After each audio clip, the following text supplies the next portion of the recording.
শোকে সবাই যখন আমায় দূরে ঠেলেছে, মা তো তখন আপন হয়ে হাত দুটি ধরেছে। দুঃখ শোকে সবাই যখন আমায় দূরে ঠেলেছে, মা তো তখন আপন হয়ে হাত দুটি তার জ্বলছি টাইয়া মশারির ভেতর রাখিয়া, করাইবে গোসল পালকিতে শোয়াইয়া, তরে ছিটাইবে গোলাপ জল, বড়ই পাতার জল ছিটাইয়া মশারির ভেতর রাখিয়া, করাইবে গোসল পালকিতে শোয়াইয়া, তরে ছিটাইবে গোলাপ জল। বালিশ নাই বিছানা নাই, বালিশ নাই বিছানা নাই, রইবে খালি মাটির উপর। সেই কথা ভাইবারে মন মানুষ আমার তৈরি কর, সেই কথা ভাইবারে মন মানুষ আমার তৈরি কর। 3.5 হাত দেহের মাপে বানানো এক ঘর, সেই ঘরেতে থাকবি রে তুই, সেই ঘরেতে থাকবি রে তুই কত যে বছর। সেই কথা ভাইবারে মন বানসাবান তৈরি কর, সেই কথা ভাইবারে মন মানসাবান তৈরি কর। আসসালামু আলাইকুম ওয়া রাহমাতুল্লাহি ওয়া বারাকাতুহু। সবাই কেমন আছেন? সালামের জবাব বলছে আপনারা সবাই ভালো নেই। সালাম দেয়া হচ্ছে সুন্নাত, জবাব দেয়া কি ওয়াজিব, দায়িত্ব কিন্তু অনেক বেশি। আসসালামু আলাইকুম ওয়া রাহমাতুল্লাহি ওয়া বারাকাতুহু।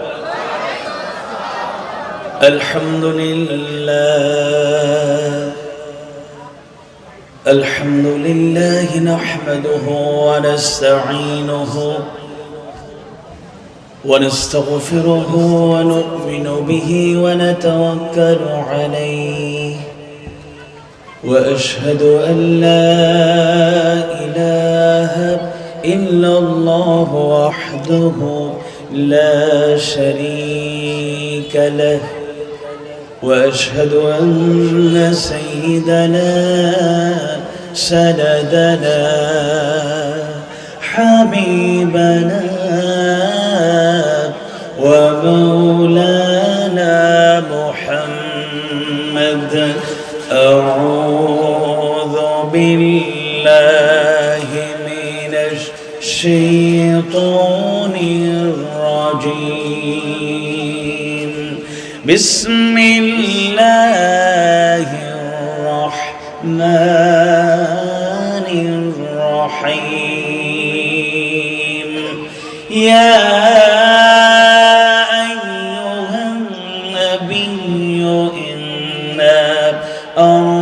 أرسلناك شاهدا ومبشرا ونذيرا وداعيا إلى الله بإذنه وسراجا منيرا. وقال تعالى إن الله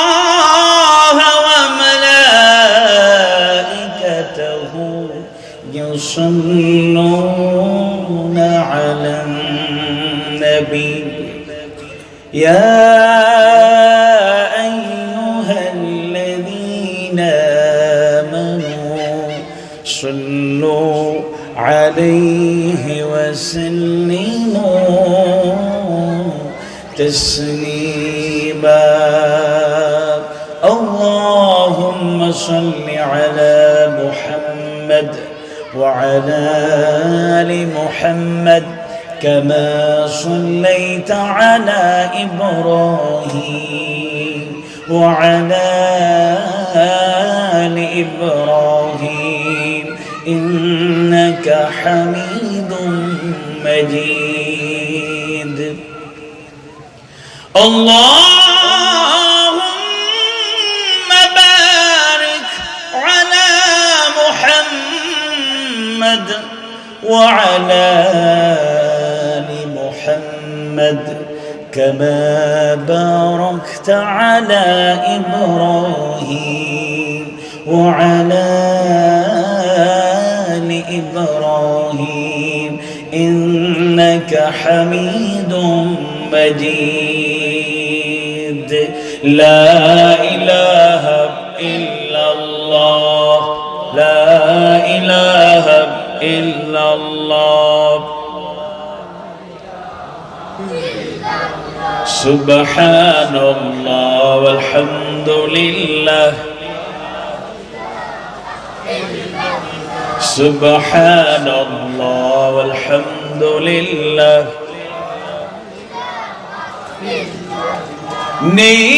नेक होने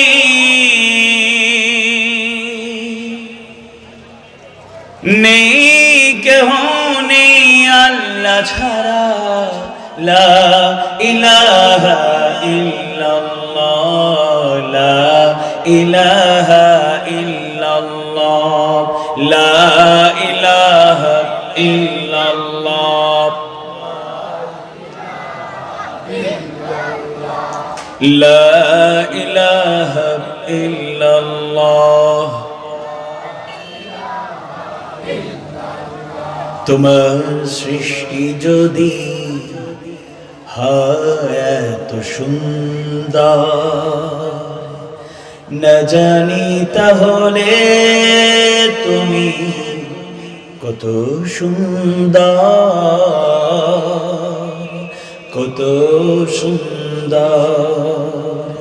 সেই কথা ভেবে ভেবে কেটে যায় লগন ভরে যায় তৃষিত অন্তর না জানি তাহলে তুমি কত সুন্দর লা ইলাহা ইল্লাল্লাহ لا إله إلا الله رسول আমার ভালোবাসা রসুল আমার আলো আশা রসুল আমার প্রেম বিরহের মূল আলোচনা রসুল আমার কাজে কর্মে অনুপ্রেরণা রসুল আমার ভালোবাসা রসুল আমার আলো আশা রসুল আমার প্রেম বিরহের মূল আলোচনা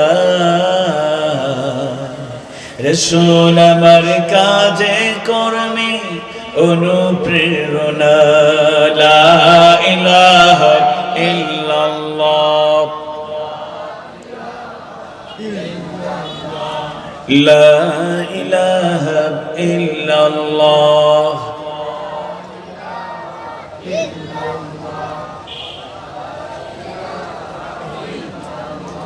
لا إله إلا الله محمد رسول الله صلى الله عليه وسلم ঐতিহ্যবাহী জেলা আমাদের প্রাণের জেলা ওলিয়া উলিয়া পীর মাশায়েখ আলেম উলামা তাওহীদ প্রিয় জনতার প্রিয় পুণ্যভূমি সিলেটের ঐতিহ্যবাহী বৃহত্তর আখালিয়ার অন্তর্গত স্বনামধন্য একটি জনপদ, ঐতিহ্যবাহী একটি এলাকা কারিপাড়া। কারিপাড়ায় অবস্থিত এক ঝাঁক তরুণ কিশোরদের দ্বারা পরিচালিত আমার প্রিয় ভাই মিজান আহমদ, কামরান আহমদদের নেতৃত্বে এবং মুরব্বীদের পৃষ্ঠপোষকতায় পরিচালিত সংগঠন, আদর্শিক সংগঠন, মেধা মননশীলতার চর্চা যেখানে হয়, অপসংস্কৃতির বিপরীতে সুস্থ ভালো তথা ইসলামী সংস্কৃতি বিকাশে যারা প্রতিশ্রুতিশীল, কোরআন সুন্নাহর আলো ছড়িয়ে দিতে দৃঢ় প্রত্যয়ী আল ফালাহ সমাজ কল্যাণ সংস্থার উদ্যোগে আয়োজিত ঐতিহাসিক তাফসীরুল কোরআন মাহফিল মরহুম আফতাব মেম্বার সাহেবের বাড়ি সংলগ্ন ময়দান, যে ময়দানটি আজ ধন্য হচ্ছে, যেই বিশাল ময়দানে আজ কোরআনের হাদিস সুন্নাহর আলোচনা হচ্ছে, সেই ঐতিহ্যবাহী ময়দানে হাজির আজকের মাহফিলের এই অধিবেশনের মুহতারাম সভাপতি, উপস্থিত গণ্যমান্য ব্যক্তিবর্গ, সমাজসেবক, রাজনীতিবিদ, গণ্যমান্য ব্যক্তিবর্গ, পিতৃতুল্য সম্মানিত মুরব্বীবৃন্দ, একান্ত প্রিয় স্নেহাস্পদ শিশু কিশোর ভাইয়েরা, আমাদের আশা ভরসা প্রাণের স্পন্দন তরুণ যুবক ভাইয়েরা, পর্দার আড়ালে পরম শ্রদ্ধেয়া মা এবং বোনেরা, সাংবাদিক বন্ধুগণ, এক ঝাঁক মিডিয়া কর্মী, যারা শত শত মানুষের মাহফিলকে হাজার হাজার মানুষের কাছে পৌঁছে দেন, যারা হাজার মানুষের মাহফিলকে লক্ষ লক্ষ মানুষের কাছে পৌঁছে দেন, লাখো মানুষের মাহফিলকে যারা কোটি কোটি মানুষের কাছে পৌঁছে দেন, নিরলস প্রচেষ্টা চালিয়ে যাওয়া ইসলাম প্রিয় ইসলামিক মিডিয়াগুলো, ইসলামের প্রচারে যারা বদ্ধপরিকর সেই সব মিডিয়া কর্মী ভাইয়েরা, প্রশাসনের বিভিন্ন পর্যায়ের রেসপন্সিবল পারসন, দায়িত্বশীল ব্যক্তিবর্গ, মাইকের আওয়াজ যতদূর যাচ্ছে যারা শুনছেন, শুরুতেই আল্লাহ সুবহানাহু ওয়া তাআলার দরবারে শুকরিয়া আদায় করতে চাই যে মাহবুদ আমাদেরকে মরহুম আফতাব মেম্বার সাহেবের বাড়ি সংলগ্ন এই ময়দানে হাজির হওয়ার মধ্য দিয়ে কোরআন থেকে, হাদিস থেকে ইসলামের সৌন্দর্য জানার সুযোগ করে দিয়েছেন। এবং আজকের ময়দানে কথা বলবেন সারা বাংলার বর্তমানে সময়ের নন্দিত মুফাসসির কোরআন, আলেমে দ্বীন, ইসলামী গবেষক হাফেজ মাওলানা কারি আব্দুর রহিম আল মাদানী কথা বলেছেন। হবিগঞ্জের কৃতি সন্তান, নন্দিত দাঈ ইলাল্লাহ মাওলানা কামাল আনসারী সাহেব কথা বলেছেন। সুনামগঞ্জের কৃতি সন্তান, বিশিষ্ট আলেমে দ্বীন, নন্দিত দাঈ ইলাল্লাহ হাফেজ আক্তার হোসেন সহ হযরত উলামায়ে কেরাম, তাদের কথা শোনার সুযোগ আল্লাহ তাআলা করে দিলেন। তাই হৃদয়ের সবটুকু ভালোবাসা উজাড় করে আল্লাহর সন্তুষ্টির লক্ষ্যে ইখলাসের সাথে বলিষ্ঠ কণ্ঠে আমরা আল্লাহর শুকরিয়া আদায় করতে চাই। সবাই পড়ছি আলহামদুলিল্লাহ, রব্বানা লাকাল হামদ হামদান কাসীরান তাইয়িবান মুবারাকান ফি। আল্লাহ তাআলা সবাইকে কবুল করুন, আমিন। বর্তমান দুনিয়ার পরিবেশ পরিস্থিতি খুব একটা ভালো নয়। কোভিড-19 করোনা ভাইরাসের ভয়াবহতায় ইউরোপ, আমেরিকা, মধ্যপ্রাচ্য সহ পৃথিবীর বিভিন্ন দেশে একটি ভয়াবহ আতঙ্ক বিরাজমান। আমাদের প্রিয় দেশ, যে দেশে আমাদের সিলেটের নাগরিকরাই বেশি, ইংল্যান্ডে প্রত্যেকটা সিটিতেই উদ্বেগ, উৎকণ্ঠা, টেনশন, হাহাকার, আহাজারি, কান্নার আওয়াজ আছে না নাই? একটু কথা বলবেন, তাহলে মনোযোগটা আপনাদেরও থাকবে, আমাদের কথা বলতে সুবিধা হবে। আমাদের অনেক আত্মীয় স্বজন, পরিচিত জন, দিনের সাথীরা যারা সবসময় আমাদের কাছে দোয়া চান, খুবই একটা উদ্বেগ উৎকণ্ঠায় তাদের সময় পার হচ্ছে। অ্যাম্বুলেন্সের সারিগুলো দেখলে হৃদয়টা আটকে উঠে। লাশের মিছিল যেন থামছেই না। মাঝখানে ভয়াবহ অবস্থা ছিল, এখন একটু কমেছে। এই পরিস্থিতির মাঝেও আমরা যখন মাহফিল শুরু করলাম অক্টোবর শেষ নভেম্বরের দিক থেকে, তখনও কল্পনা করিনি এতগুলো মাহফিল আমরা ফেব্রুয়ারি পর্যন্ত করলাম। আজকে তো 2 মার্চ 2021, একটানা প্রতিদিন মাহফিল আমরা করে যাচ্ছি। কোথাও হাজার হাজার জনতার ঢল, তাওহীদ প্রিয় মানুষের আবেগ অনুভূতি দেখে আমরাও উৎসাহিত হই। আলহামদুলিল্লাহ, আল্লাহু আকবার। আল্লাহ তাআলা যেন খাস মেহেরবানি দিয়ে প্রিয় এই দেশের মানুষগুলোকে রহমতের চাদরে বেষ্টন করে আছেন। আল্লাহু আকবার। আল্লাহর শুকরিয়া সবসময় আদায় করতে হবে, তার গোলামি করেই জিন্দেগি কাটিয়ে দিতে হবে। কারণ আল্লাহ চাইলে অন্যান্য দেশের মতো পরিস্থিতি আমাদের দেশে হতেও সময় লাগবে না। তাই আমরা আবারও আল্লাহ তাআলার শুকরিয়া আদায় করি, আলহামদুলিল্লাহ। মার্চ মাস আসলেই আমাদের মধ্যে আলাদা একটা আবেগ অনুভূতি কাজ করে। তবে এবছরের মার্চ মাসটা একটু বেশি, কারণ স্বাধীনতার এখন আমরা 50 বছরে উপনীত হয়েছি। আলাদা একটা ইমোশন, আলাদা একটা আবেগ কাজ করছে। গতকাল থেকেই আমরা মিডিয়ার মাধ্যমে বিভিন্ন বক্তব্য, কর্মসূচি জানতে পারছি, দেখতে পাচ্ছি সবার মধ্যেই মানে দল মত, ধর্ম বর্ণ নির্বিশেষে এই বছরের এই মাসটা আলাদাভাবে উদযাপনের প্রস্তুতি চলছে। আমরা এদেশের নাগরিক, আল্লাহ তাআলা এই জমিনে আমাদের সৃষ্টি করেছেন, সুতরাং এই দেশের প্রতি আমাদের ভালোবাসা বেশি না কম? আপনার আর কষ্ট নেই বেশি লাগের তো কষ্ট বেশি, উঁচা তুটি গেছি আমরা, আর আপনারা একটু নিচা মাইন্ড করা না তো, এটা আমরার কোনো দোষ নাই, কমিটির দোষ। আমরা আপনাদের আরো কাছাকাছি থাকতে চাই, কিন্তু বিশাল প্যান্ডেল, বিশাল স্টেজ, এত উঁচু চেয়ার দেখেই ইতস্ততা বোধ করছি। আল্লাহ তাআলা এই সম্মান যেন আমাদের জাহান্নামে যাওয়ার কারণ না হয়, সবাই বলুন আমিন। কারণ বড় বড় চেয়ারে বসলেই একটু অহমিকা কাজ করার সম্ভাবনা আছে না নাই? ব্যবসাও বদলি যায়, দেখরাই হুজুর হলোর চাইতে পাওয়ার আর হার বেশি আছে। যদিও সবাই হুজুরকে মূল্যায়ন করে না, অনেকে আবার চান্স পাইলে হুজুরদের থ্রেট করে। আওয়াজ বাড়ি বলুন ঠিক কিনা? আওয়াজ বাড়ি বলুন ঠিক কিনা? তুইজ্জু মান তাশা ওয়া তুযিল্লু মান তাশা বিয়াদিকাল খায়র। সম্মান অসম্মান সবকিছু কার নিয়ন্ত্রণে? এই জনগণ হুজুরদের ভালোবাসে, আলেমে দ্বীনদের ভালোবাসে, মুফাসসিরদের ভালোবাসে, দাঈউল্লাহদের ভালোবাসে, বক্তাদের ভালোবাসে, দুনিয়ার কিছু চাওয়া পাওয়ার জন্য নয়। আল্লাহর রাসূলের কাছ থেকে আমরা শিখেছি আল হুব্বু ফিল্লাহ ওয়াল বুগদু ফিল্লাহ, মান হাব্বা লিল্লাহি ওয়া আবগাদা লিল্লাহ। আল্লাহর সন্তুষ্টির জন্যই আলেমদের তাওহীদ প্রিয় মানুষ পছন্দ করে। এই জমিনেও যারা হুজুরদের বিরুদ্ধে, দাঈউল্লাহদের বিরুদ্ধে, আল্লাহর গোলামদের বিরুদ্ধে হুঙ্কার দেয়, থ্রেট করে, তাওহীদ প্রিয় মানুষ এই সব হুঙ্কার কখনোই বরদাস্ত করবে না। বলেন ঠিক কিনা?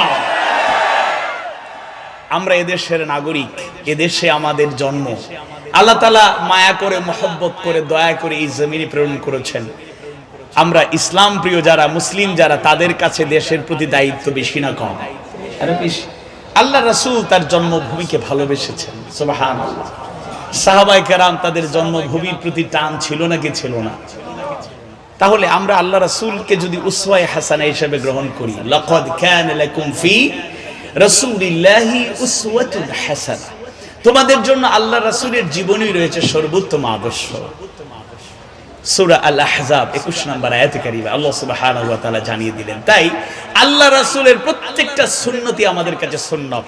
মক্কা ছেড়ে মদিনায় যখন যাচ্ছিলেন রাসূলের কষ্ট হয়েছে, কিন্তু আল্লাহর ফয়সালায়, দিনের স্বার্থে, বৃহত্তর স্বার্থে গিয়েছেন। সাহাবায়ে কেরামের চোখের পানি ছিল, কিন্তু কাউকে কোনোদিন এক মুহূর্তের জন্য থামতে হয়নি, তারা থামেননি।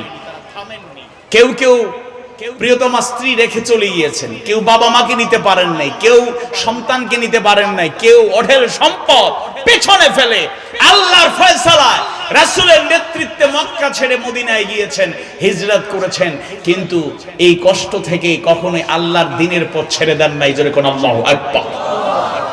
আমরা আমাদের দেশকে ভালোবাসি, যে যাই বলুক আমরা আমাদের দেশকে ভালোবাসি। স্বাধীনতার 50 বছর উদযাপনের মূল স্লোগান হওয়া উচিত ঐক্যবদ্ধভাবে দেশ গড়া, বিভাজন নয়, বিভক্তি নয়, অনৈক্য নয়। সবাই মিলেমিশে এই প্রাণের দেশটাকে এগিয়ে নেওয়া দরকার। একটু আওয়াজ বাড়িয়ে বলুন ঠিক কিনা, আওয়াজ বাড়িয়ে বলুন ঠিক কিনা। প্রতি ইঞ্চি মাটি প্রত্যেক নাগরিক, প্রত্যেক মুসলমান, প্রত্যেক বিবেকবান মানুষের কাছে আমানত। এদেশের প্রত্যেকটা মানুষের স্বাধীনতা, সার্বভৌমত্ব, প্রত্যেকটা মানুষের নিরাপত্তা, এটা একটা আমানত। তাই দেশপ্রেমিক নাগরিক মুসলমানদেরকে দৃপ্ত শপথ নিতে হবে। এদেশের জন্য যদি জীবন দিতে হয়, তাওহীদ প্রিয় মানুষ, ইসলাম প্রিয় মানুষ, এদেশের প্রতিটি নাগরিক দেশের জন্য, দেশের মাটির স্বাধীনতার জন্য, মানুষের নিরাপত্তার জন্য প্রয়োজনে তারা প্রাণ বিলিয়ে দেবে, জীবন উৎসর্গ করবে, রক্ত এবং ত্যাগের নজরা পেশ করবে। 1 ইঞ্চি মাটি অপশক্তির কাছে বিকিয়ে দিতে চায় না, চায় না, চায় না, বলে ঠিক কিনা? তাকবীর, নারে তাকবীর, দিন ইসলাম, দিন ইসলাম, জিন্দাবাদ, জিন্দাবাদ, নারে তাকবীর। আল্লাহ তাআলা কবুল করুন, বলুন আমিন। আমি আপনাদের সামনে কোরআনুল কারীমের 33তম সূরা, একটি গুরুত্বপূর্ণ তাৎপর্যমণ্ডিত সূরা, সূরা আল আহজাব। এই গুরুত্বপূর্ণ তাৎপর্যমণ্ডিত সূরার 45 এবং 46 নম্বর আয়াত কারিমা থেকেই যদি আমার মাবুদ আমাকে তৌফিক দেন, তাফসীরুল কোরআন মাহফিলে তাফসীর করার মতো, ওয়াজ করার মতো, বয়ান করার মতো কোনো যোগ্যতা আমার মধ্যে নেই। যে পরিমাণ ইলম দরকার, আমল দরকার, যোগ্যতা দরকার, কোয়ালিটি, ক্যাপাসিটি কিংবা ক্যাপাবিলিটি থাকা দরকার, কোনো কিছুই নেই। এরপরে একজন মুসলমান হিসাবে আমরা মনে করি প্রত্যেক মুসলমান তার দায়িত্ব হলো, ইমানি ফরজ দায়িত্ব হলো সে দাওয়াতি কাজ করবে, অন্যকে নিজে যা অনুসরণ করার চেষ্টা করবে অন্যের কাছে পৌঁছে দেবে। কারণ আল্লাহ রাসূল জানিয়ে দিয়েছেন, বাল্লিগু আন্নি ওয়ালাউ আয়া, আমার পক্ষ থেকে একটি আয়াত জানলে অন্যের কাছে পৌঁছে দাও। সেই দায়িত্ববোধ থেকে কুল্লুকুম রাঈন ওয়া কুল্লুকুম মাসউলিন আন রাইয়াতিহি, তোমরা প্রত্যেকই দায়িত্বশীল, আর তোমাদের প্রত্যেকের দায়িত্বের ব্যাপারে জবাবদিহিতা রয়েছে। সেই রেসপন্সিবিলিটি থেকেই আমরা আম মানুষের মতোই আপনাদের পক্ষ থেকে কথা বলার চেষ্টা করি। এরপর আল্লাহ তাআলা যদি তৌফিক দেন, আমি এই আয়াত দ্বয়ের আলোকে আপনাদের সামনে সেই কথাগুলো তুলে ধরতে চাই যে আয়াত দ্বয়ের মাধ্যমে আল্লাহ সুবহানাহু ওয়া তাআলা তার প্রিয় পয়গম্বরকে 5টা কর্মপন্থা জানিয়ে দিচ্ছেন, 5টা দায়িত্ব কিংবা 5টা গুণাবলীর কথা বলছেন। যেই কর্মপন্থা, দায়িত্ব কিংবা গুণাবলীগুলো আল্লাহ রাসূল তার জীবদ্দশায় শতভাগ অনুসরণ করেছেন। সুবহানাল্লাহ, একটু আওয়াজ বাড়িয়ে বলুন সুবহানাল্লাহ। বিশ্বনবীর জীবনে আল্লাহর পক্ষ থেকে এমন কোন আদেশ এসেছে আর তিনি পালন করেন নাই, এরকম কোনো নজির নাই। আবার বিশ্বনবীকে আল্লাহ তাআলা নিষেধ করেছেন, তিনি তা গ্রহণ করেছেন, এরকম নজির নাই। অর্থাৎ আদেশ পালন হয়েছে, নিষেধগুলো বর্জন করেছেন শতভাগ। সুবহানাল্লাহ, আল্লাহু আকবার। আমরা তার উম্মত, এই আলোচনা করার উদ্দেশ্য হচ্ছে নবী এবং রাসূলদের রেখে যাওয়া সেই দায়িত্ব, বিশেষ করে আখিরি পয়গম্বর সাইয়্যিদুল মুরসালিন ইমামুল মুত্তাকিন মুহাম্মদুর রাসূলুল্লাহ সাল্লাল্লাহু আলাইহি ওয়াসাল্লাম, যেহেতু আমাদের প্রিয় নবী এবং রাসূল, বিশ্ব নবী, শেষ হলেও তিনি সর্বশ্রেষ্ঠ, তাকেই আমরা অনুসরণ করি। তিনি আমাদের জন্য উসওয়ায়ে হাসানা, তিনি আমাদের অনুসরণীয়, অনুকরণীয়, অতুলনীয় শাশ্বত জীবন আদর্শ। তাই আমরা স্মরণ করিয়ে দিতে চাই যে গুণগুলো আজকে আমাদের অর্জন করা উচিত, যে দায়িত্বগুলো তার উম্মত হিসাবে আমাদের পালন করা উচিত, যে কর্মপন্থাগুলো আজকের জামানায় প্রত্যেকেই যদি আমরা অনুসরণ, অনুকরণ করি, তাহলে এই দুনিয়া আখিরাতে উভয় জগতে আমাদেরকে শান্তি এবং মুক্তি, সফলতা দান করবেন কে? আওয়াজ বাড়িয়ে বলুন, সফলতা দান করবেন কে? আল্লাহ। তাই একটু মনোযোগ সহকারে চেষ্টা করব, আমাদের কথা বলা, আমাদের কথা শোনা, আমাদের আয়োজন সবকিছুর উদ্দেশ্য যেন সহি থাকে। হেদায়াত, আমরা কোরআন থেকে হেদায়াত দিতে চাই। বক্তা, শ্রোতা, আয়োজক সবাই হেদায়েতের আলো আমরা ছড়িয়ে দিতে চাই। হুদাল্লিন নাস ওয়া বাইয়িনাতিন মিনাল হুদা ওয়াল ফুরকান। এই কোরআনটা আযীম কিতাব, হুদাল্লিন নাস, যেটা মানবতার জন্য হেদায়েতের কিতাব। এবং মাইকের আওয়াজ যতদূর যাচ্ছে এর মধ্যে আমাদের অমুসলিম অনেক ভাই বোনেরা শুনছেন, তাদেরও যদি সুযোগ থাকে কথাগুলো তারা শুনবেন। যে কোনো জিনিস, ভালো জিনিস জানলে এর মধ্যেও শিক্ষা থাকতে পারে। আর সত্যিকার কথা যেটা বললে ভালো লাগবে, গোটা দুনিয়ায় আজকে ইসলামের আকর্ষণ মানুষের মধ্যে কাজ করছে। প্রতিদিন ইউরোপ, আমেরিকা সহ দুনিয়ার বিভিন্ন প্রান্তে প্রতিনিয়ত রেগুলারলি মুসলমানের সংখ্যা বাড়ছে। জানার চেষ্টা যারা করছে, বোঝার চেষ্টা যারা করছেন, তাদেরকে হেদায়েতের আলোয় আলোকিত করছেন কে? তাইলে আমরা আলোচনা শুরু করতে চাই। আল্লাহ তার কাছে তৌফিক চাই, আল্লাহ যেন আমাদেরকে এই আয়াত দ্বয়ের আলোকে সহি কিছু কথা বলার তৌফিক দান করেন। আর আল্লাহ তাআলা এই আয়াত দ্বয় নাজিরের আরেকটা প্রেক্ষাপট আছে, আরেকটা গুরুত্ব আছে। সেটা হলো আল্লাহ রাসূল নবুয়তি জিন্দেগীর দায়িত্ব পালন করতে গিয়ে তাকে বিভিন্নভাবে নাজেহাল করার চেষ্টা করা হয়েছে, হেয় প্রতিপন্ন করা হয়েছে, তাকে খাটো করার চেষ্টা করা হয়েছে, তাকে অপমান করার চেষ্টা করা হয়েছে, তাকে ছোট করার চেষ্টা করা হয়েছে। জোরে করে নাউযু বিল্লাহ, নাউযু বিল্লাহ।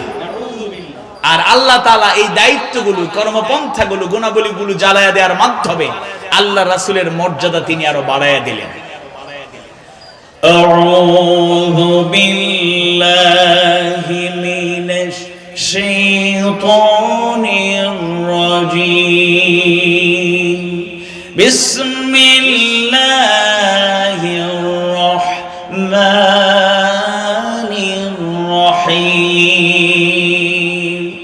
ইয়া আইয়ুহান নাবিয়্যু ইন্না আরসালনাকা শাহিদান ওয়া মুবাশশিরান ওয়া নাযীরা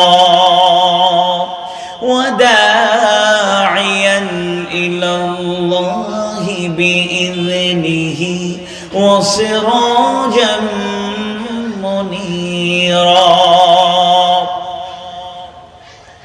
আল্লাহ সুবহানাহু ওয়া তাআলা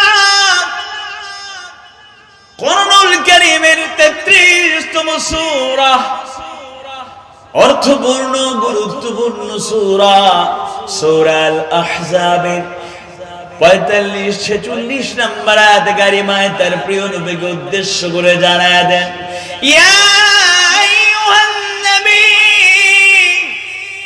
হে নবী, ইন্না আরসালনাকা শাহিদা, আমি আপনাকে প্রেরণ করেছি শাহিদান, শাহিদ হিসাবে, সাক্ষী হিসাবে, ওয়া মুবাশশিরান, মুবাশশির সুসংবাদদাতা হিসাবে, ওয়া নাযীরা, আর সতর্ককারী হিসাবে। সুবহানাল্লাহ। ওয়া দা'iয়ান ইলাল্লাহি বিইذনি, আর আল্লাহর অনুমতি ক্রমে তার দিকে আহ্বানকারী হিসাবে, ওয়া সিরাজাম মুনীরা, আর আলোকোজ্জ্বল বাতি হিসাবে, যেই বাতি থেকে আলো ছড়িয়ে পড়ে। আল্লাহু আকবার। আল্লাহ সুবহানাহু ওয়া তাআলা তার প্রিয় নবীর মর্যাদা বাড়িয়ে দিলেন।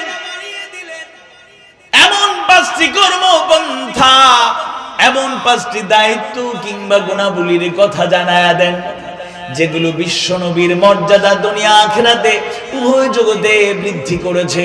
এমন কি যেইগুলো অনুসরণ করলে উম্মতে মুহাম্মাদি কিয়ামত পর্যন্ত যারা অনুসরণ অনুকরণ করবে তাদেরও মর্যাদা, তাদেরও সুখ্যাতি সমৃদ্ধ করে দেবেন কে? এক নাম্বার দায়িত্ব হচ্ছে তিনি শাহিদ, সাক্ষী, উইটনেস। আল্লাহ রাসূল হচ্ছে শাহিদ, সাক্ষী, উইটনেস। দুই হচ্ছে, দ্বিতীয়ত তিনি হচ্ছেন মুবাশশির, সুসংবাদদাতা, ব্রিঙ্গার অফ গুড টাইডিংস। দ্বিতীয়ত তিনি হচ্ছেন মুবাশশির, সুসংবাদদাতা, ব্রিঙ্গার অফ গুড টাইডিংস। তৃতীয়ত তিনি হচ্ছেন নযীর, সতর্ককারী, ওয়ার্নার। তিনি হচ্ছেন নযীর, সতর্ককারী, ওয়ার্নার। চার, তিনি হচ্ছেন দাঈ ইলাল্লাহ, আল্লাহর দিকে আহ্বানকারী, সামুনার টু আল্লাহ, কলার টু আল্লাহ। চার, চতুর্থ তিনি হচ্ছেন দাঈ ইলাল্লাহ, আল্লাহর দিকে আহ্বানকারী, সামুনার টু আল্লাহ, কলার টু আল্লাহ। পাঁচ, তিনি হচ্ছেন সিরাজাম মুনীরা, সিরাজাম মুনীর, আলোকোজ্জ্বল বাতি, ল্যাম্প দ্যাট স্প্রেডিং লাইট। তিনি হচ্ছেন সিরাজাম মুনীর, আলোকোজ্জ্বল বাতি, যে বাতি থেকে আলো ছড়িয়ে পড়ে, ল্যাম্প দ্যাট স্প্রেডিং লাইট। আল্লাহু আকবার।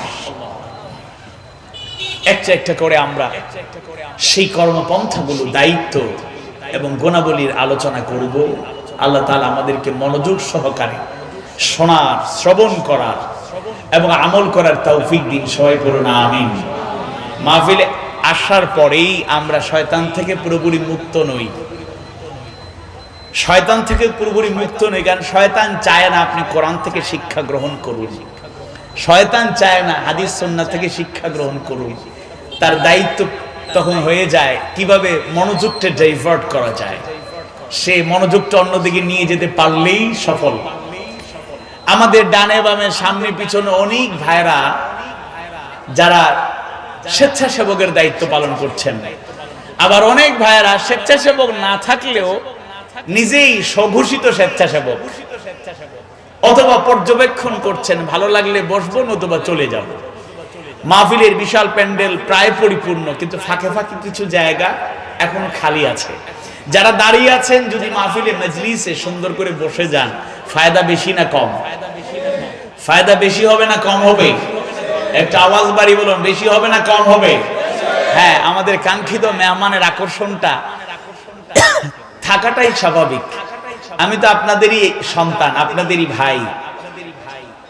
আমাদের নিজেদের এলাকাতেই আমরা নিজেরাই মাহফিল করছি, এই আকর্ষণটা কম। অবশ্য আল্লাহর খাস মেহেরবানি, আপনাদের দোয়ায় বাহিরে গেলে মানুষ রেসপন্স করে, মহব্বত করে, ভালোবাসে। তবে আমি ব্যক্তিগতভাবে বেশি প্রাউড ফিল করি এবং আল্লাহর শুকরিয়া আদায় করি যে আমাদের জনপদের মানুষগুলো আমাদেরকে অনেক মহব্বত করে। বলেন আলহামদুলিল্লাহ। আওয়াজ বাড়িয়ে বলেন আলহামদুলিল্লাহ। নিজেদের মানুষদেরকে নিজেরা মূল্যায়ন না করলে এই জাতি থেকে, এই গোষ্ঠী থেকে, এই জনপদ থেকে ভালো ভালো মানুষ গড়ে উঠবে না। যেই জায়গায় তার নিজের মানুষের মূল্যায়ন থাকে না, ভ্যালু থাকে না, ওই জায়গা থেকে নতুন নতুন গুণীজন তৈরি হয় না। আল্লাহ তাআলা আমাদেরকে বোঝার তৌফিক দিন। বলেন আমিন। ইমানদার ভাইরা, মুমিন মুমিনা ভাই বোনেরা, আল্লাহ সুবহানাহু ওয়া তাআলা তার প্রিয় পয়গম্বরকে উদ্দেশ্য করে এমন 5টা কর্মপন্থা, দায়িত্ব কিংবা গুণাবলীর কথা জানায়া দেন। এক নাম্বার, প্রথম যে দায়িত্ব, কর্মপন্থা কিংবা গুণাবলী, সেটা হলো বিশ্ব নবীকে সম্বোধন করে জানায়া দিলেন আল্লাহ তাআলা তাকে প্রেরণ কেন করলেন। তাকে জানায়া দেন তিনি হলেন শাহিদ, সাক্ষী, উইটনেস। আর আল্লাহ রাসূল তার জীবদ্দশায় সাক্ষী হিসাবে তার সুন্দর আদর্শ রেখে গিয়েছে। বিশ্ব নবী তার নবুয়তি জিন্দেগীর 23 বছরে দুই ভাবে তিনি সাক্ষী হিসাবে, শাহিদ হিসাবে তিনি দৃষ্টান্ত স্থাপন করলেন। প্রথমত তিনি কওলি কথার মাধ্যমে, মৌখিক স্বীকৃতির মাধ্যমে, জবানের মাধ্যমে, মুখের সুন্দর দাওয়াতের মাধ্যমে, মৌখিক স্বীকৃতির মাধ্যমে তিনি শাহিদ হিসাবে, সাক্ষী হিসাবে দায়িত্ব পালন করলেন। দ্বিতীয়ত, শুধু মৌখিকভাবে দাওয়াতের মাধ্যমে, মানুষজনকে ডাকার মাধ্যমে তিনি তার দায়িত্ব পরিপূর্ণ করেন নাই। দ্বিতীয় ধাপে তিনি শাহিদ হিসাবে, সাক্ষী হিসাবে, ফি'লি ওয়া আমালি, কর্মে এবং আমলে, বাস্তব জীবনে অনুসরণের মাধ্যমে তিনি নিজেকে শাহিদ হিসাবে উপস্থাপন করলেন। সুবহানাল্লাহ। তিনি মুখের মাধ্যমেও, মৌখিক স্বীকৃতির মাধ্যমে মুখের ঘোষণার মাধ্যমে তিনি কাজটি করলেন, সাথে সাথে তিনি তার ফেলি ও আমালি কর্মে এবং আমলে তিনি বাস্তব দৃষ্টান্ত স্থাপন করলেন। আল্লাহর রাসূলের জীবনে আবারও বলছি, আল্লাহর পক্ষ থেকে নাজিল হয়েছে কিছু, আর আল্লাহ রাসূল অনুসরণ করেন নাই এরকম একটা নজিরও নাই। আবার নিষেধ করা হয়েছে, তিনি গ্রহণ করেছেন এরকম কোন নজির নেই। নিষিদ্ধ যেগুলো এগুলোকে তিনি বর্জন করেছেন। এজন্য আল্লাহ রাসূল দুই ভাবে তার জীবদ্দশায় তিনি সাক্ষী। এক, মৌখিক স্বীকৃতির মাধ্যমে, কওলি কথার মাধ্যমে তিনি তার সাক্ষ্যটা প্রমাণ করেছেন, উপস্থাপন করেছেন। আর দ্বিতীয়ত তিনি ফি'লি ওয়া আমালি কর্মে এবং আমলের মাধ্যমে তার উজ্জ্বল দৃষ্টান্ত তিনি স্থাপন করেছেন। আর তৃতীয়ত তিনি আরেকটা সময় যেটা সামনে হাশরের ময়দানে তিনি আবার শাহিদ হিসাবে, সাক্ষী হিসাবে তার নবুয়তি সেই সাক্ষ্য প্রদান করবেন এবং আল্লাহ তৌফিক দিলে ইনশাআল্লাহ তিনি আমাদের পক্ষে সাক্ষী হিসাবে দাঁড়াবেন, শাফায়াতকারী হিসাবে ভূমিকা পালন করবেন। যেরকম আল্লাহু আকবার। তাহলে তিন ভাবে তিনি সাক্ষী, দুই ভাবে তিনি দুনিয়াতেই সাক্ষ্য দিয়েছেন, আর হাশরের ময়দানে তিনি তৃতীয় ধাপে তার নবুয়তি জিন্দেগীর সাক্ষ্য তিনি প্রদান করবেন এবং আমাদের জন্য তিনি সাক্ষী হিসেবে নিজেকে তুলে ধরবেন। সুবহানাল্লাহ। তৃতীয় ধাপের কথাটা আগে একটু বলি। এই দুনিয়ার জীবন স্থায়ী না অস্থায়ী? এক সেকেন্ডের কোনো ভরসা আছে? কুল্লু নাফসিন যায়িকাতুল মাউত। প্রত্যেকটি নফসকে, প্রত্যেকটি আত্মাকে, প্রত্যেকটা প্রাণীকে মৃত্যুর স্বাদ আস্বাদন করতে হবে। মৃত্যু নিশ্চিত, সময়টাও নিশ্চিত। এটাই হলো পরীক্ষা। মৃত্যু নিশ্চিত, সময়টাও নিশ্চিত। কেউ 100 বছরে বেঁচে থাকতে দেখি, আলহামদুলিল্লাহ। আবার কেউ জন্ম নেয় মৃত অবস্থায়। কাউকে 90 বছরে ইন্তেকাল করতে দেখি, কাউকে 10 বছরে ইন্তেকাল করতে দেখি, কাউকে 80 বছরে ইন্তেকাল করতে দেখি, আবার কাউকে 20 বছরে ইন্তেকাল করতে দেখি, কাউকে 70 বছরে ইন্তেকাল করতে দেখি, আবার কাউকে 25-30 বছরের টকবকে যুবক তারুণ্য দীপ্ত এই সময়ে ইন্তেকাল করতে দেখি। সাম্প্রতিক সময়ে সিলেটে আমাদের রশিদপুরে বিশ্ব রোডে লন্ডন এক্সপ্রেস আর এনা দুই বাসের যে মুখোমুখি সংঘর্ষ হলো, কতগুলো মানুষ দুনিয়া থেকে চলে গেল। একজন মোবাইলে কথা বলছিলেন, স্ত্রীকে বলেছেন রশিদপুর চলে এসেছে, এই তো চলে আসবো, সাথে সাথেই দুর্ঘটনা। ফয়সালা কা আওয়াজ বাড়িয়ে ফয়সালা কা। 3.5 হাত দেহের মাপে বানানো এক ঘর, 3.5 হাত দেহের মাপে বানানো এক ঘর। সেই ঘরেতে থাকবি রে তুই, সেই ঘরেতে থাকবি রে তুই কত যে বছর। সেই কথা ভাইবারে মন মালসামানা তৈরি কর। সেই কথা ভাইবারে মন মালসামানা তৈরি কর। বড়ই পাতার জ্বলছি টাইয়া মশারির ভেতর রাখিয়া, করাইবে গোসল পালকিতে শোয়াইয়া, তোরে ছিটাইবে গোলাপ জল। বড়ই পাতার জ্বলছি টাইয়া মশারি ভেতর রাখিয়া, করাইবে গোসল পালকিতে শোয়াইয়া, তোরে ছিটাইবে গোলাপ জল।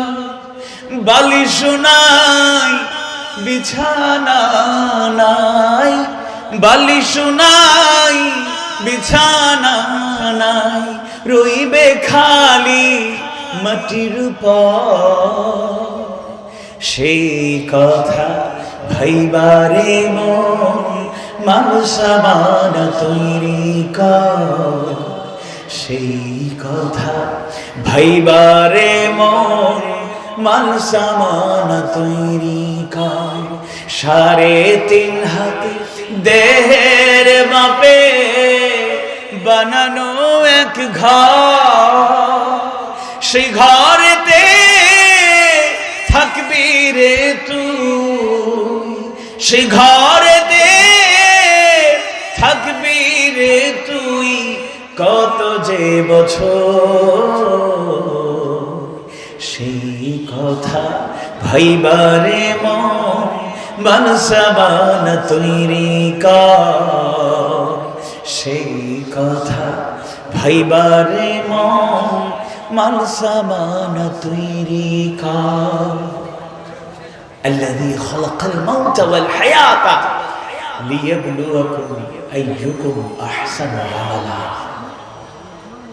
আল্লাহ তাআলা যিনি এই দুনিয়ায় মৃত্যু আর জীবনের বাগডোর সৃষ্টি করলেন, এর মাধ্যমে মূলত তিনি পরীক্ষা করে দেখতে চান কারা আমলের দিক থেকে শ্রেষ্ঠ, কারা আমলের দিক থেকে এগিয়ে। জুড়ে বলুন আল্লাহু আকবার। আর একটু আওয়াজ বাড়ি বলুন আল্লাহু আকবার। আপনাদের কি কষ্ট হচ্ছে? আওয়াজ সবার ঠিক মতো পাওয়া যাচ্ছে না। আচ্ছা, একটু আপনাদের মনোযোগটা বাড়ানোর জন্য একটা টেস্ট নিয়ে নিই। যাদের বয়স 40-এর উপরে তারা একটু তাকবীর দেবেন আমার সাথে। বয়স 40-এর বেশি, 40 বা 40-এর বেশি বাচ্চারা, ছোটরা এখন তাকবীর দিও না। যারা 40-এর উপরে একটু তাকবীর দিয়ে নারায়ে তাকবীর। বয়স 40-এর উপরে, আর বেশি মুরব্বীরা বেশি জোরে আওয়াজ করেন না, ক্ষতি হইতে পারে। নারায়ে তাকবীর, লিল্লাহি তাকবীর। আচ্ছা, 40-এর উপরে আওয়াজটা তেমন সবল মনে হলো না। এবার 40-এর নিচে যারা, আপনারা রেডি আছেন? নারায়ে তাকবীর, লিল্লাহি তাকবীর। আওয়াজ বেশি না কম? এবার একটু বিবাহিত যারা, এরা একটা তাকবীর দেন। যারা বিবাহিত, নারায়ে তাকবীর, লিল্লাহি তাকবীর। যারা অবিবাহিত, বিয়ে এখনো করেন নাই, সামনে করবেন ইনশাআল্লাহ, নারায়ে তাকবীর, লিল্লাহি তাকবীর। এবার সবাই মিলে 40-এর উপরে নিচে, বিবাহিত অবিবাহিত সবাই মিলে একসাথে আওয়াজ করব, নারায়ে তাকবীর, লিল্লাহি তাকবীর। আল কোরআনের আলো, হাদিসের আলো, হাদিস সুন্নাহর আলো। আল্লাহ তাআলা কবুল করুন, বলেন আমিন। এক সেকেন্ডের কোনো ভরসা নেই, আল্লাহ যখনই ডাক দেবেন সাড়া দিতেই হবে। স্বপ্ন অনেক কিছুই থাকতে পারে, কিন্তু সেটা ততদিন পর্যন্ত, ততক্ষণ পর্যন্ত যতক্ষণ হায়াতে জিন্দেগি দান করবেন কে? এই পৃথিবীতে ততদিন পর্যন্ত বেঁচে থাকবো যতদিন আল্লাহ সুবহানাহু ওয়া তাআলা হায়াত জিন্দেগি দান করবেন। একটা সময় আসবে, কিয়ামত হয়ে যাবে, পৃথিবী ধ্বংস হয়ে যাবে, পৃথিবীর শেষ সৃষ্টি মানুষ যারা থাকবে তারাও পৃথিবী থেকে বিদায় নেবে। কিয়ামত সংঘটিত হয়ে যাওয়ার পরে হাশরের ময়দানে আদম আলাইহিস সালাম থেকে শুরু করে কিয়ামতের পূর্ব পর্যন্ত যাদেরকে আল্লাহ সুবহানাহু ওয়া তাআলা প্রেরণ করলেন, সবাইকে উত্থিত করা হবে, সবাইকে তোলা হবে। হাশরের ময়দানে আবার হিসাব নিকাশ শুরু হয়ে যাবে। হাশরের ময়দানটা সহজ না কঠিন? আওয়াজ বাড়িয়ে বলুন, সহজ না কঠিন? কেমন কঠিন? এই দুনিয়ায় বাবা মায়ের চাইতে আপন কেউ ছিল না। বাবা মা আমাদের জন্য কত কষ্ট করলেন, কিন্তু এমন পরিবেশ তৈরি হয়ে যাবে, ওই দিন বাবা মা তার সন্তানকে চিনবে না, ছেলে মেয়েগুলো তার বাবা মাকে চিনবে না। অথচ এই মায়ের সংসার, ভালোবাসার সংসার, যতদিন বাবা জান বেঁচে ছিলেন নিজের চাহিদার চাইতে সন্তানের চাহিদাকে অগ্রাধিকার দিয়েছেন। যতদিন বেঁচে ছিলেন বাবা সন্তানের জন্য কত মহব্বত, ভালোবাসা, কত প্রেম ছিল, অকৃত্রিম ভালোবাসা ছিল। সারাটা জিন্দেগি সন্তানগুলোকে প্রাণের চাইতো ভালোবাসলেন যেই বাবা, ওই বাবার অন্তর সেই দিন পেরেশানি থাকবে, নফসি নফসি করে আওয়াজ হবে, সবাই পাগলের মতো দৌড়াতে থাকবে। আর সেই সন্তানগুলো ওই দিন ভুলে যাবে তার বাবা এই দুনিয়ার জীবনে তার জন্য কত কষ্ট করেছে। এই দুনিয়ায় জনম দুঃখিনী মায়ের চাইতে আপনার কেউ নাই, জনম দুঃখিনী মায়ের চাইতে আপনার কেউ নাই। এত আপন ছিলেন আমাদের মা। মায়ের এক একটা কষ্টের কথা যখনই মনে হয় গাটা শিউরে উঠে, লোমগুলো দাঁড়িয়ে যায়, হৃদয়ের মধ্যে অন্য ধরনের একটা অনুভূতি জাগ্রত হয়। দুঃখ শোকে সবাই যখন আমায় দূরে ঠেলেছে, মা তো তখন আপন হয়ে হাত দুটি ধরেছে। দুঃখ শোকে সবাই যখন আমায় দূরে ঠেলেছে, মা তো তখন আপন হয়ে হাত দুটি ধরেছে। আল্লাহু আকবার। এত আপন ছিল মা, যে মায়ের এক একটা কষ্টে একটু বিবেকবান হওয়ার পরে, বোঝ হওয়ার পরে চিন্তা করি কেমন করে এই কষ্ট বহন করা যায়। পৃথিবীর সন্তানরা শুনুন,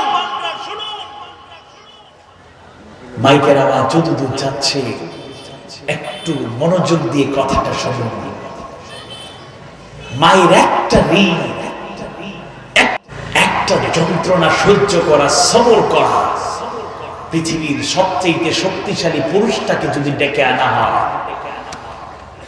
আলফালা সমাজ কল্যাণ সংস্থার পক্ষ থেকে যদি পৃথিবীর সবচেয়ে শক্তিশালী পুরুষটাকে হাজির করা হয়, আর তাকে হাজির করার পরে ডাক্তারদের সহযোগিতা নিয়ে যদি বলা হয় একজন মা তার প্রসব বেদনার সময় যে কষ্টটা করে, এই পরিমাণ কষ্ট এক জায়গায় করে যদি পৃথিবীর সবচেয়ে শক্তিশালী পুরুষের উপর প্রয়োগ করা হয়, ওই পুরুষটা কি এই কষ্ট, এই যন্ত্রণা ভোগ করতে পারবে, সহ্য করতে পারবে? ওই দিন এমন পরিস্থিতি হয়ে যাবে, জনম দুঃখিনী মা সন্তানের সেই ভালোবাসা যেন ভুলে যাবে, আর সন্তানগুলো স্বার্থপরের মতো নফসি নফসি করবে, সেদিন চিনবে না। নবী রাসূলরা পর্যন্ত নফসি নফসি করবেন, ব্যতিক্রম থাকবেন একজন, তিনি রাহমাতুল লিল আলামিন, বিশ্ব নবী, মার নবী, দয়ার নবী, আমাদের নবী মুহাম্মাদুর রাসূলুল্লাহ সাল্লাল্লাহু আলাইহি ওয়াসাল্লাম। তিনি তার জবান থেকে উচ্চারণ করবেন উম্মতি উম্মতি উম্মতি। ভাই তার ভাইকে ভুলে যাবে, বোন তার বোনটাকে ভুলে যাবে, ভাইটা তার বোনকে ভুলে যাবে, বোনটা তার ভাইকে ভুলে যাবে। অথচ বোনের জন্য ভাইয়ের ভালোবাসা বেশি না কম। আজকে আমার এক বোনকে বিদায় করলাম, দুনিয়া থেকে বিদায় নয়, বরং স্বামীর বাড়ি পাঠিয়ে দিলাম। সারাদিন ব্যস্ততা ছিল, আমাদের কলিজার টুকরো ছোট বোনের বিয়ে ছিল, তাকে আজকে আরেকজনের হাত ধরিয়ে তুলে দিলাম। আমরা 6 ভাই, কি যে হৃদয় বিদারক দৃশ্য, এগুলো মুখে বলে প্রকাশ করা সম্ভব নয়। আমি মনে সপ্তাহে সত্য ছিলাম। এই আকর্ষণটা সৃষ্টি করেছেন কে? বোনের জন্য ভাইগুলো চিৎকার করে কাঁদে, শিশুর মতো টুকরে টুকরে কাঁদে। এতিম হলেও বাচ্চাগুলো মনে হয় এমন করে কাঁদে না। বোনটাকে বিদায়ের সময় ভাইগুলো এরকম করে কাঁদলো। এই দুনিয়ার এই ভালোবাসা কৃত্রিম মহব্বত সৃষ্টি করেছেন কে? হাসরের ময়দান এমন কঠিন ময়দান, যে ভাইয়ের ভালোবাসায় ভাই কাঁদলো, ওই ভাই ওই দিন আমায় চিনবে না। জীবনের জন্য পাগলের মতো ভাইটা কাঁদলো, ওই ভাই তার বোনকে চিনবে না, বোনটা তার ভাইকে চিনবে না। অন্য কেউ চেনা দূরের কথা, আমার অঙ্গ প্রত্যঙ্গ, হাত পা চোখ নাক কান, এগুলো আমার বিরুদ্ধে দাঁড়ায়া যাবে, সাক্ষ্য দেবে ঘোষণাকার।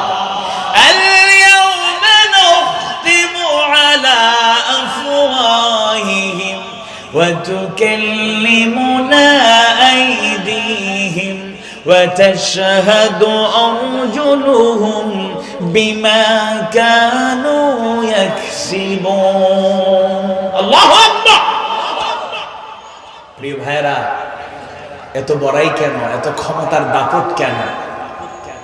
আল্লাহ তাআলা হাত দিয়েছেন, এই হাত কিন্তু একদিন সব সাক্ষ্য দেবে। তোমার হাতে শক্তি আছে বলেই তুমি জুলুম চালাও, তোমার শক্তি আছে বলেই তুমি নিরপরাধ মানুষকে গুলি করে পৃথিবী থেকে বিদায় করো, তোমার শক্তি আছে বলেই তুমি অটিস্টিক দিয়ে পিটিয়ে পিটিয়ে একটা জীবন্ত যুবককে লাশ বানিয়ে কফিনটা বাড়িতে পাঠিয়ে দাও। তোমার শক্তি সামর্থ্য আছে বলেই যে দা দিয়ে গরু জবেহ করা হয়, পশু পাখি জবেহ করে আল্লাহর বিধানের আলোকে খাওয়ার ব্যবস্থা হয়। তোমার শক্তি আছে বলেই এই অস্ত্র দিয়ে তুমি একজন মুসলমান হয়ে আরেকটা মুসলমানকে তুমি জবেহ করো। আজকে শক্তি আছে বলেই জুলুম চালাচ্ছ, অন্যায়ভাবে নিরপরাধ মানুষদের উপর আঘাত করছো। একদিন হাত সাক্ষী দেবে আল্লাহ, এই হাত দিয়ে এই জালেম নিরপরাধ মানুষের উপর জুলুম চালিয়েছে। বলেন ঠিক কিনা?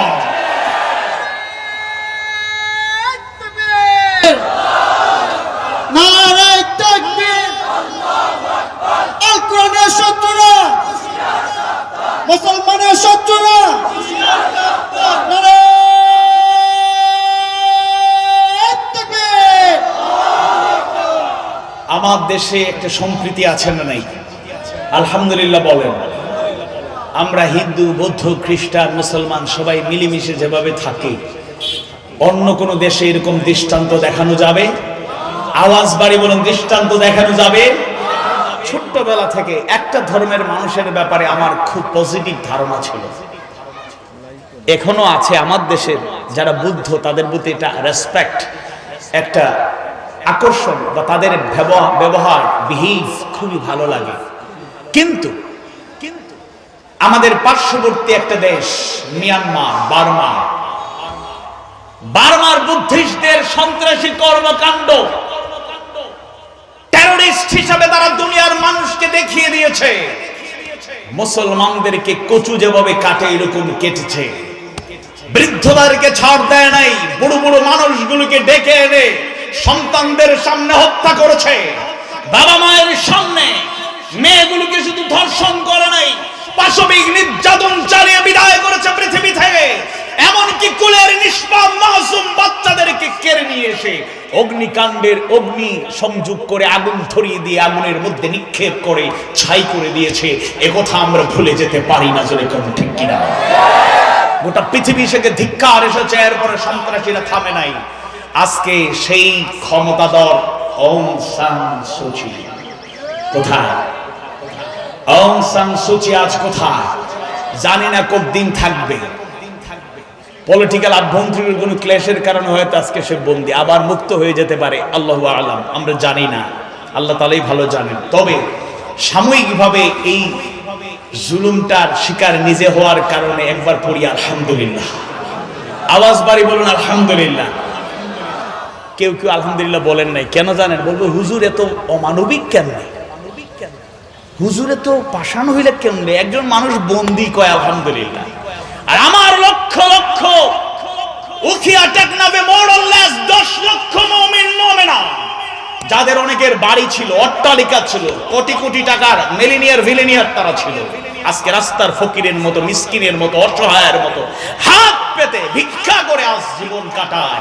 10 লক্ষ মুমিন মুমিনার চোখের পানি আর অসংখ্য গণিত মুমিন মুমিনাদেরকে যারা পৃথিবী থেকে বিদায় করেছে, এদের মতো পাষণ্ড বর্বরদের আজকে সেই নেত্রী আজকে বন্দী হওয়ার মাধ্যমে শিক্ষা দিয়ে গেল দুনিয়াতে জুলুমের পরিণতি খুবই ভয়াবহ, ভয়াবহ, ভয়াবহ। বলেন ঠিক কিনা?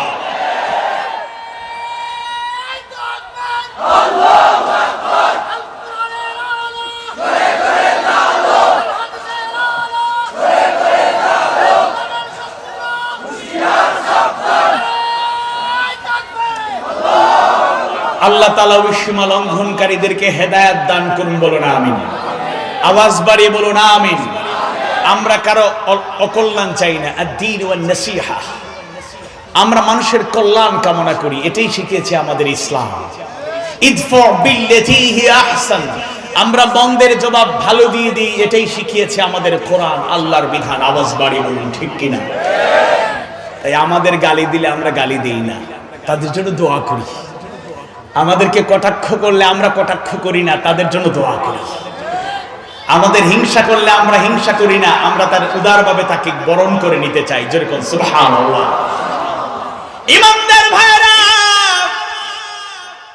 হাসরের ওই কঠিন ময়দানে ভয়াবহ পরিস্থিতি যখন হয়ে যাবে, বিশ্বনবী দাঁড়ায়া যাবেন, তার নবুয়তের সাক্ষ্য অত্যন্ত সুন্দরভাবে তিনি উপস্থাপন করবেন। আর তারই সাথে সাথে বিশ্বনবী তার উম্মতদের মধ্যে জান্নাতীদের বাছাই করে করে স্থায়ীভাবে তাদেরকে জান্নাতে যাওয়ার ব্যবস্থা করবেন। সুবহানাল্লাহ। ওই দিন জান্নাতে যেতে চাই নাকি চাই না?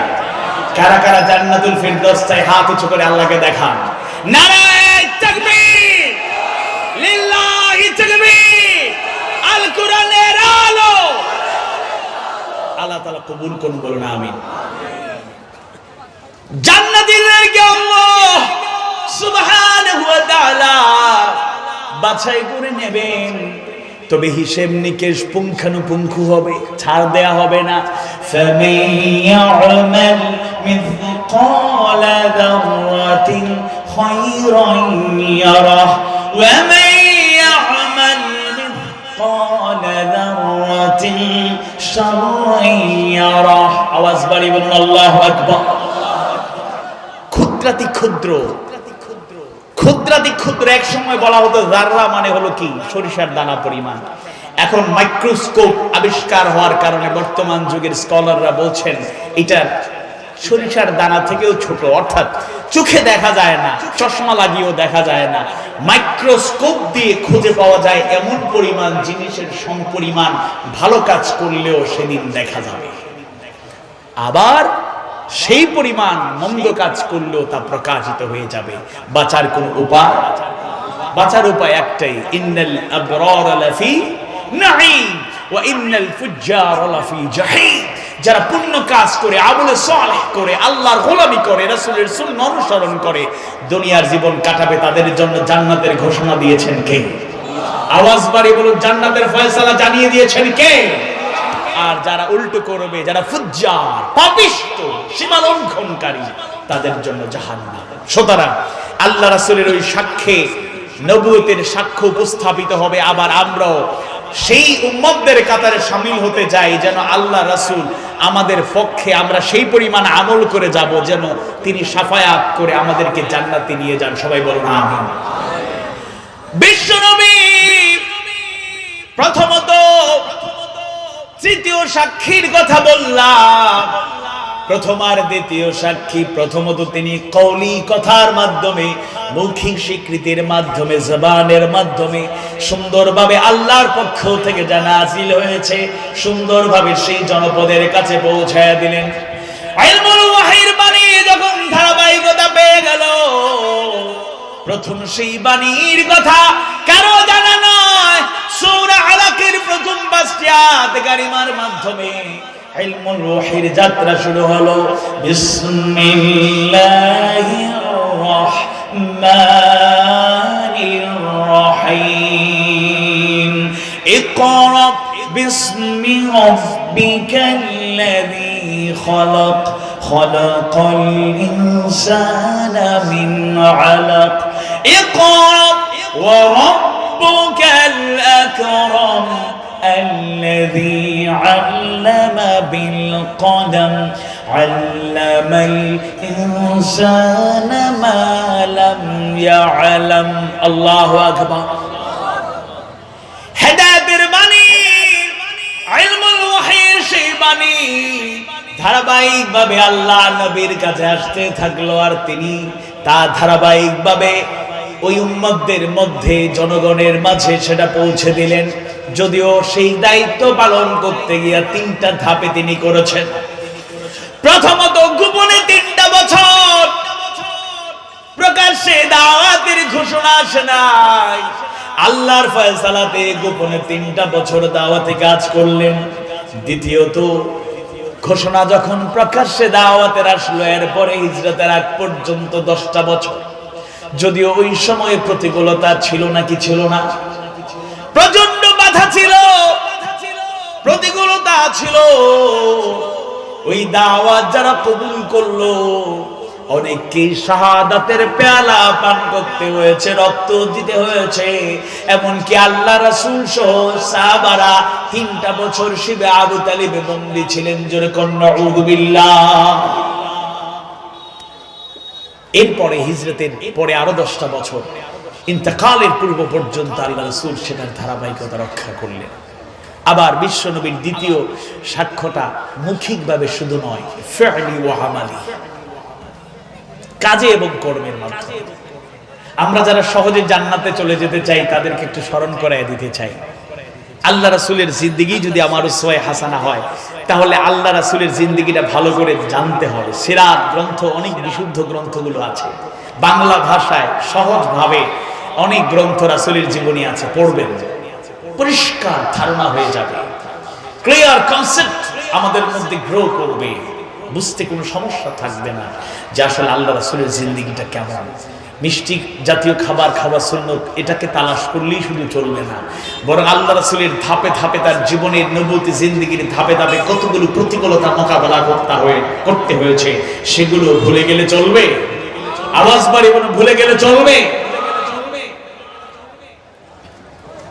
যেই মক্কার মানুষ, আরবের মানুষগুলো নবুয়তি জিন্দেগি শুরু হওয়ার আগে, জন্মের পর থেকে ছোট্টবেলা থেকে 40টা বছর পর্যন্ত আরবের মানুষ, মক্কার মানুষগুলো বিশ্বনবীকে কাছ থেকে দেখেছে। কোনদিনও যিনি কথা বলতে গিয়ে মিথ্যা বলেন নাই, মিথ্যা কথা যার জীবনে একটাও বলেন নাই, যার কারণে আরবের মানুষগুলো, সেই মক্কার মানুষগুলো এক বাক্যে একজন ব্যক্তিকে একটা উপাধি দিল, মুহাম্মদ। তুমি শুধু মুহাম্মদ নও, তুমি as-সাদিক, তুমি সত্যবাদী। তোমার চাইতে সত্যবাদী আরবের মাঝে আর কেউ নাই। সুবহানাল্লাহ। যে আরবের মানুষগুলো, মক্কার মানুষগুলো, ইয়েমেন, বসরা, মিশর থেকে শুরু করে দুনিয়ার মানুষগুলো একজন একজন ব্যবসায়ী হিসেবে তার জবাবদিহিতা, স্বচ্ছতা, জীবনের সৌন্দর্য, আমল আখলাক, স্বচ্ছতা দেখে, আমানতদারিতা দেখে তারা এক বাক্যে বলল, মুহাম্মদ তুমি শুধু মুহাম্মদ নও, তুমি আল আমিন, তুমি বিশ্বস্ত। সুবহানাল্লাহ, আল্লাহু আকবার। সেই আরবের মানুষগুলো প্রকাশ্যে দাওয়াত শুরু হওয়ার পরে কত বিরোধিতা করলো।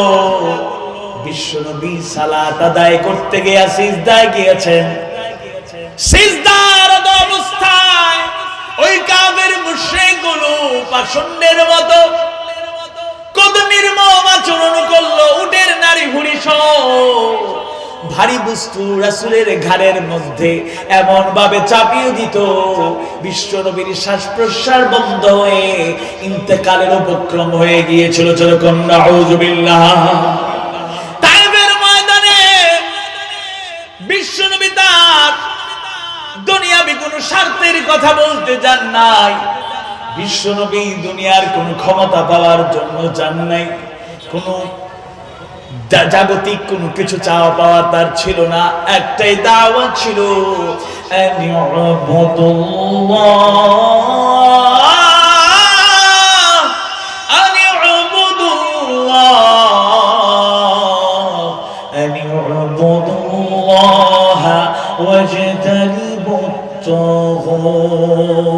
একমাত্র গোলামি করতে হবে, দাসত্ব করতে হবে, বন্দেগী করতে হবে।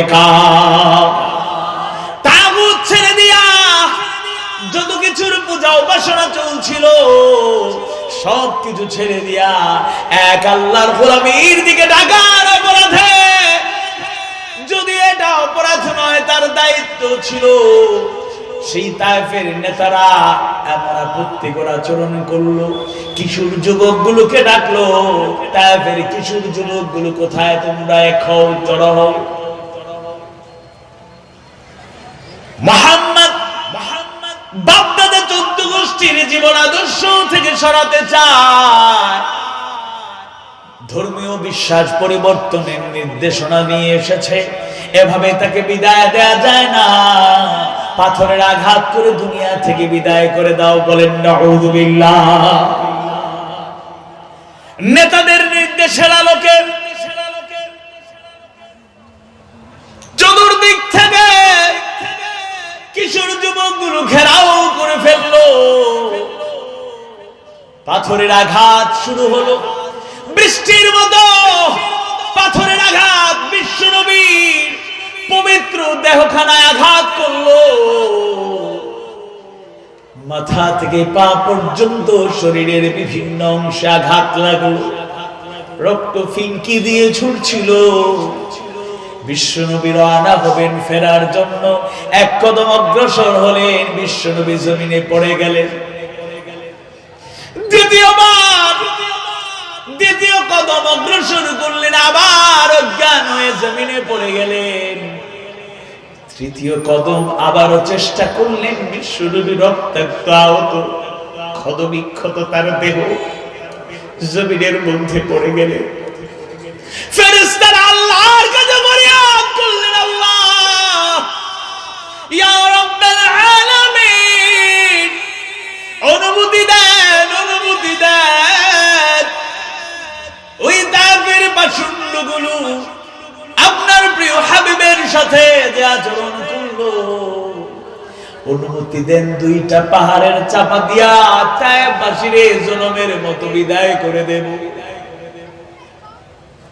কিন্তু মায়ার নবী, দয়ার নবীর কাছে যখন চলে আসলেন ফেরেশতারা, বিশ্ব নবীর অনুমতি চাইলেন, মায়ার নবী, দয়ার নবী অনুমতি না দিয়া সিজদায় অবনত হয়ে ওই তায়েফবাসীর জন্য হেদায়েতের দোয়া করলেন, আল্লাহ যেন ক্ষমা করে দেন, এজন্য দোয়া করলেন। সুবহানাল্লাহ। ওয়া মা আরসালনাকা ইল্লা রাহমাতাল লিল আলামিন। আল্লাহু আকবার। এত প্রতিকূলতা ছিল, কিন্তু এরপরও তার সাক্ষ্য তিনি অব্যাহত রেখেছেন। আজকের দুনিয়ায়ও উম্মতে মুহাম্মাদি যারা দাবি করবে আমরা আল্লাহর গোলাম, যারা দাবি করবে আমরা রাসূলের উম্মত, জেনে নিতে হবে। আল্লাহ বলছেন আহাসিবান নাস, লোকেরা কি মনে করে নিয়েছে আইয়ুতরাকু, তাদেরকে ছেড়ে দেয়া হবে, আইয়াকুলু, তারা বলল আমান্না, ঈমান এনেছি, ওয়া হুম লা ইফতানুন, তাদের কি পরীক্ষা করা হবে না? অবশ্যই পরীক্ষা করা হবে। ওয়ালানাবলুওয়ান্নাকুম বিশাইইন মিনাল খাউফ ওয়াল জু'i ওয়া নাকসিন মিনাল আমওয়ালি ওয়াল আনফুসি ওয়াজ যামারাত ওয়া বাশশিরিস সাবিরিন। সূরাতুল বাকারা 155 নম্বর আয়াতে আল্লাহ স্পেসিফিক বলে দিলেন, আমি অবশ্যই তোমাদেরকে পরীক্ষা করব।